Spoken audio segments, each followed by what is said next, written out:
The Sinn 556 is a watch that I've almost purchased on many occasions, but I eventually chose not to. But did I make a mistake? Should I have purchased the Sinn 556i?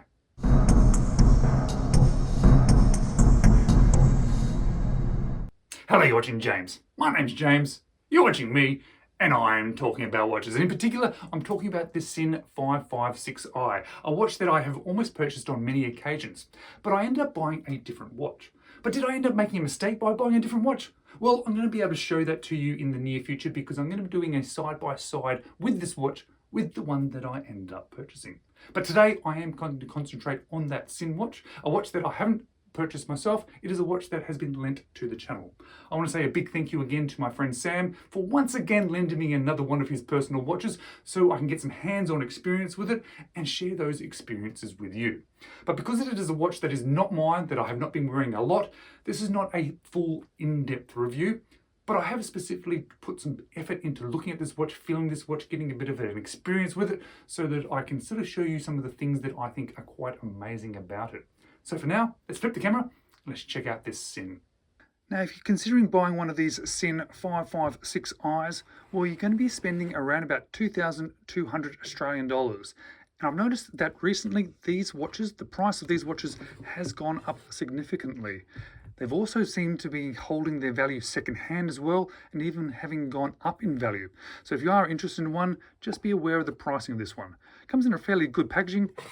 Some information and booklets inside here, as you would expect, but obviously we're here to see the watch, and I'm quite excited to have this watch in hand because I'm really excited to have a little bit of time with it and experience this one. In the box we get this nice little tool, which I'm not quite sure what we're going to be using that tool for, because as you will see later, the bracelet that comes with this one is actually sort of a hex link, and you can't use this to change that strap. But we're not here to look at boxes, we are here to look at an amazing watch by a brand that has really captured my attention. And from this brand, this is the model that really has stood out to me and has been the one that I've considered buying myself, partially because of the dimensions. Because the case of this one here is 38.4 millimeters, it has a width of 11.2 millimeters, lug to lug of 45.3 millimeters, a lug width of 20 millimeters, and a weight set for my friend Sam's wrist about 145 grams. And that 145 grams actually feels lovely on this watch because it has a really nice distributed weight from the bracelet as well as the top of the watch here. But what I want to show you now is one of my favorite features of the watch, and that is a black dial. It has a beautiful inky black, almost enamel looking dial. Probably one of the best blacks I've seen on any dial of any watch. And it probably needs that really nice standout black because when you look past that at the other parts that are on the dial here, it is a relatively simple watch. Everything is printed in white. We've obviously got a minute track, longer sort of batons for hours, which are printed, automatic, Sinn, and made in Germany, all printed on a nice stark white. But then we have these beautiful hands, and I love this type of handset because firstly, they're white and stand out really well against that black background. That's nice enough, but I like how the center of them, the sort of counterbalance of that second hand, as well as the rest of those hour and minute hands are done in black, so they almost disappear on the dial. Not quite, but it almost gives it sort of like they're floating on the dial, which I think looks very, very cool, but it also allows a really sort of nice contrast, making this watch very legible. And what I've also liked is that they've done a color match date wheel at the 3 o'clock there. Obviously the date there is in white, so we've got this white and black theme throughout the dial here, and it is always very consistent, which is nice, and it all seems to work really well. Simple watches can sometimes feel a little bit boring or even cheap. This watch certainly does not feel boring, and it certainly doesn't feel cheap. It feels like something rather special. And the lume on this watch is absolutely fantastic, as I would hope and expect for this watch, because it is something that I think really sort of is a bit of a feature of this one. We've got that sort of stark sort of combination between black and white, and then we've got that nice bright lume at night. Now that dial and handset are covered by a nice piece of flat sapphire crystal, which definitely has some AR coating because you can see through it really nicely. And behind it, when you look through the see-through case back at that movement, that is also a piece of sapphire crystal. So we've got sapphire and sapphire, which probably is not really needed, but it is certainly something that is really nice when you do have that in a watch that is in your hand or on your wrist. And just to keep it simple and toolish, this entire watch case, the bracelet, the clasp, every other part and feature of it is all brushed, but it's brushed very well, and there's a few different types of brushing. We've got sort of circular brushing, vertical brushing, horizontal brushing. So it sort of gives you a few different elements, but all brushed. If we look at the side of this one, you can see that we have drilled end links, so it makes it easy to swap this one out. And we've got a semi-guarded crown. The crown itself also has the Sinn S on there. Now this watch has 200 meters of water resistance, which means we do have a screw-down crown. Now inside this watch, we have the Sellita SW200, which of course means we also then have hand winding. And of course, we do have hacking too.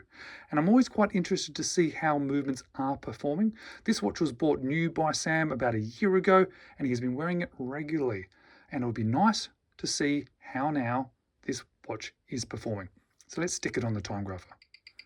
Well, I don't think anybody would be complaining about those set of figures from this Sinn watch. It's running at 28,800 vibrations per hour, meaning it's a high beat movement, 0 beat error, very nice healthy amplitude at 302, and running about 4 to 5 seconds fast. Very good set of figures, and I kind of expect that from a newish sort of watch with a Sellita movement. Now, if you are considering buying one of these Sinn watches, you do have a few options. There's a couple of different bracelet types and some strap options. Sam obviously went with the H link there, which I think actually looks really nice. You see it's held together with these sort of Allen screws or hex screws. There's one on each side, and you do get a little set of Allen keys to change that out. It is very easy to change it out, but as I mentioned, it comes with that tool as well in the case, which I'm not quite sure what you're using that for, but I guess you can use it to sort of remove the bracelet. It is a nice sort of comfortable sort of bracelet on wrist, and it has this nice Sinn clasp. Now, I think it is nice because I think it sits down quite nicely. 3 sets of micro adjust, but it's probably not my favorite feature of this watch. It works well. It does have a safety latch here. It is one of these friction locks, and that's probably one of the reasons why it's not my favorite. I prefer a double pusher, but you can see it is all milled. And behind that, you can see the Sellita movement, which is running very nicely as we just saw.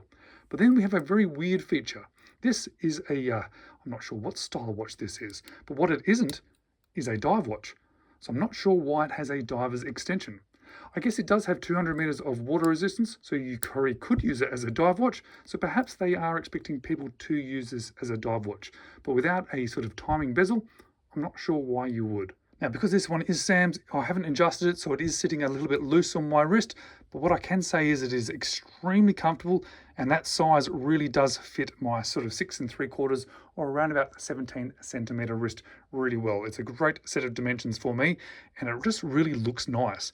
And as I mentioned, it has a really interesting sort of balance to it, because obviously there's some fairly bit of substance to this bracelet, and the watch head, so it balances out really nicely. It feels balanced. And because I am wearing this loose, because it's not sized to me, I can probably feel that a little bit more, but it actually really gives me that idea that this is a really nicely balanced watch.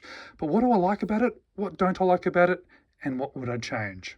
Well, there's something about the brand that I like. I like German-made watches. I've owned a few. I still own some, and I think they are absolutely fantastic. And that is partially because of the quality. And the quality of this watch is outstanding. And I like, in particular, that black inky dial. It's really something special. I'm not sure if it's going to show as well on video as it does in real life, but it is really cool. The feel of it, the bracelet, and that sort of balance on wrist is definitely something that stands out to me.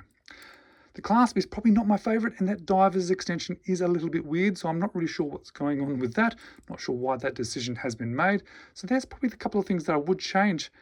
That sort of clasp, maybe make it something a little bit more simple.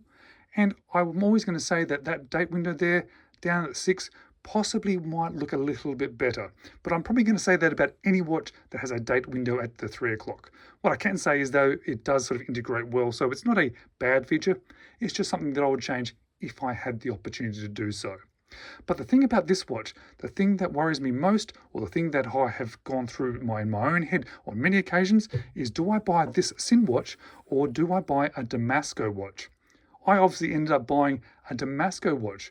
You can see they are both sort of German-made watches. They both have a similar sort of theme to them.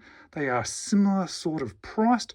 So why would you buy one over the other? Or why would you pick a Sinn? Or why would you pick a Damasco? Why did I pick a Damasco? Well, I'm going to do a comparison about these ones, so keep an eye out for that one. For the moment, all I can say is thank you so much to Sam for letting me borrow his Sinn. It has been a beautiful watch to look at. And if you enjoyed this video, well, maybe you want to check these ones out next.